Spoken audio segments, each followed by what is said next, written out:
Bismillahirrahmanirrahim. Assalamualaikum warahmatullahi wabarakatuh. Innal hamdalillah nahmaduhu wa nasta'inuhu wa nastaghfiruh wa natubu ilayhi wa na'udzu billahi min shururi anfusina wa sayyiati a'malina. May yahdihillahu fala mudilla lahu wa may yudlil fala hadiya lahu.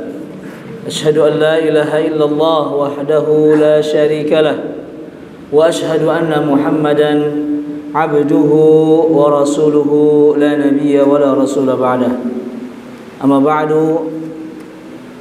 Hadirin yang muliakan Allah Subhanahu wa taala, alhamdulillah siang hari ini kita bisa bersua kembali setelah beberapa pertemuan tidak hadir, dan insyaallah masih dalam pembahasan yang sama, kitab yang sama, yaitu membaca kitab Riyadhus Shalihin. Dan hari ini kita akan membaca hadis yang kelima, bab ta'zim hurumatil muslimin wa bayani huquqihim wa syafaqati alaihim wa rahmatihim. Hadis kelima ini diriwayatkan oleh istri Nabi sallallahu alaihi wasallam, Aisyah radhiyallahu anhuma. وعن عائشة رضي الله عنها قالت قدم الناس من الأعراب على رسول الله صلى الله عليه وسلم فقالوا أتقبلون صبيانكم فقال نعم قالوا لكن والله ما نقبل فقال النبي صلى الله عليه وسلم أو أملك إن كان الله نزع من قلوبكم الرحمة. Dari sahabiah Aisyah, semoga Allah meridhoi ia dan bapaknya Abu Bakar As-Siddiq ridwanullahu taala alaihim, bahwasanya Aisyah berkata, datang orang-orang Arab Badui pedalaman menjumpai Nabi sallallahu alaihi wa ala alihi wasallam. Kemudian mereka berkata, apakah kalian mencium anak-anak kalian? Dan Nabi mengatakan, iya, kami, kebiasaan kami di sini mencium anak-anak kami. Lakinna wallahi ma nuqabbil. Demi Allah kami di sana itu tidak biasa mencium anak-anak. Kemudian Nabi SAW menimpali dengan perkataannya, awa amliku in kana Allahu naza'a min qulubikumur rahmah. Apa kata Nabi SAW?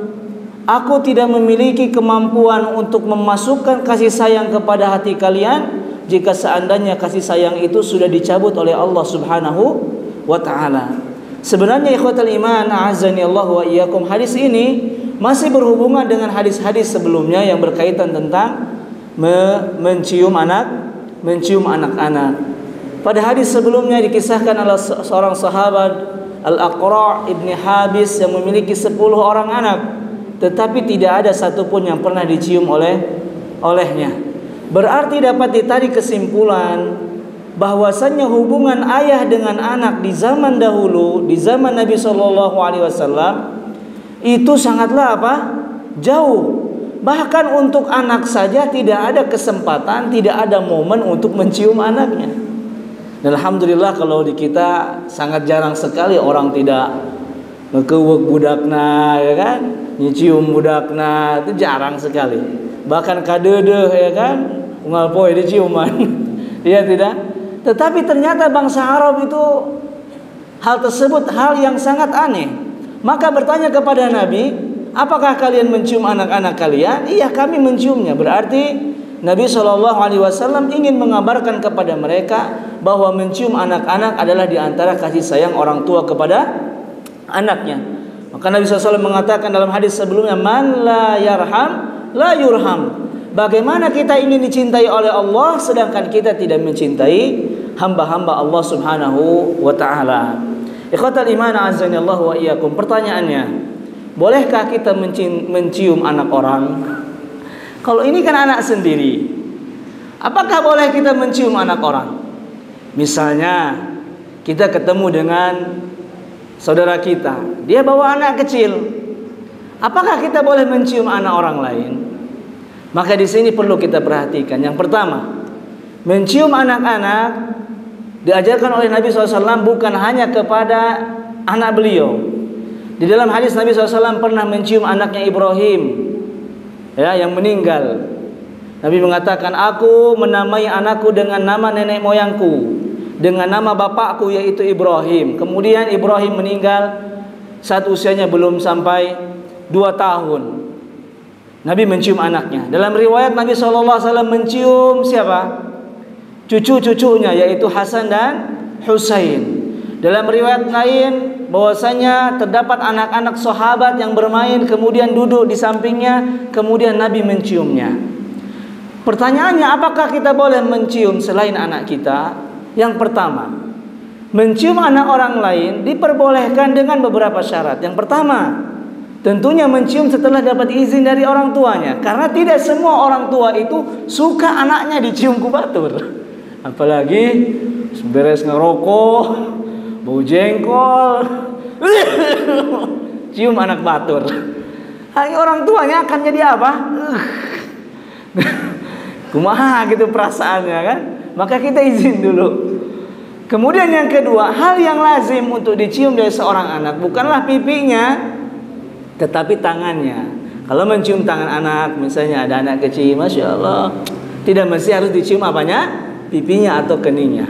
Kemudian yang ketiga, kita tidak boleh mencium sembarangan, apalagi jika anak tersebut adalah anak perempuan yang sudah usianya misalnya mencapai 1 tahun sampai 3 atau 4 tahun, ya, karena ditakutkan terdapat fitnah, ya. Maka kita harus bisa melihat kondisi kapan kita harus mencium seorang anak, apalagi anak orang lain. Kalau yang paling aman, maka ciumlah apanya? Tangannya. Dan yang paling berbahaya adalah janganlah dibiasakan mencium anak-anak dari mulutnya. Bahkan beberapa ahli kesehatan mengatakan sangat mudahnya penularan penyakit kepada anak-anak kecil ketika dicium apanya? Mulutnya, karena disitulah, ya, tertukar atau apa penyebaran virus. Ikhwatal iman azani Allahu wa iyyakum. Faidah yang dapat kita ambil daripada hadis ini yang diajarkan oleh Nabi SAW, cintailah anak-anak kita, terutama anak kandung kita.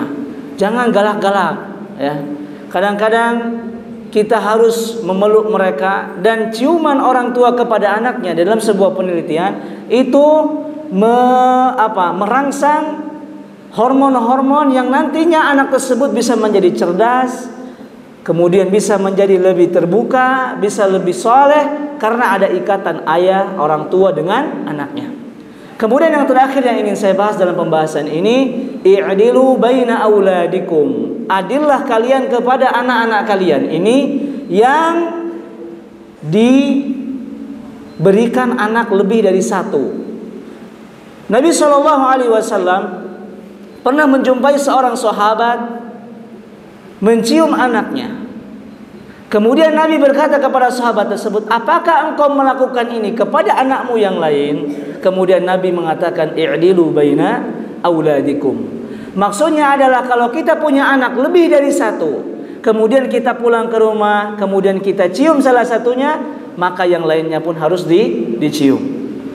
Kalau kita pulang ke rumah, kemudian kita membawa makanan, wah ya snack ujian, nggak dimakan di kantor, dibawa ke rumah. Nah, ini kan min alamatir rahmah al-asatidzah. Ya, tanda kasih sayang ustaz-ustaz kepada anaknya, kadang snack itu nggak dimakan, dibawa ke rumah, karena di rumah lebih seru memakannya. Parebut. Kalau makanan itu banyak, maka kita bagikan kepada seluruh anak kita dengan adil. Kemudian ketika kita menciumnya, dilihat sama kakaknya atau adiknya yang kecil, walaupun dia bayi, maka berikanlah ciuman itu kepada seluruh anak-anak kita. Nabi SAW adalah qudwah kita, dan beliau tidak malu untuk mencium anaknya Fatimah, dan Abu Bakar pernah mencium anaknya Aisyah, dan Rasulullah pernah mencium menantunya Ali bin Abi Thalib. Juga Rasulullah pernah mencium cucu-cucunya Hasan dan Husain, dan juga anak-anaknya yang lainnya. Pertanda bahwasanya ciuman kasih sayang itu adalah dianjurkan. Demikian dapat disampaikan, semoga Allah menjadikan kita orang-orang yang saling berkasih sayang, melembutkan hati kita untuk mencintai anak-anak kandung kita, dan juga anak-anak kita yang ada di pesantren. Mereka adalah anak-anak yang dititipkan kepada kita, dan kita cintai mereka sebagaimana kita mencintai anak-anak kandung kita. Wassallallahu ala nabiyina Muhammad, subhanaka Allahumma wa bihamdika, asyhadu an la ilaha illa anta, astaghfiruka wa atubu ilaik. Wassalamualaikum warahmatullahi wabarakatuh.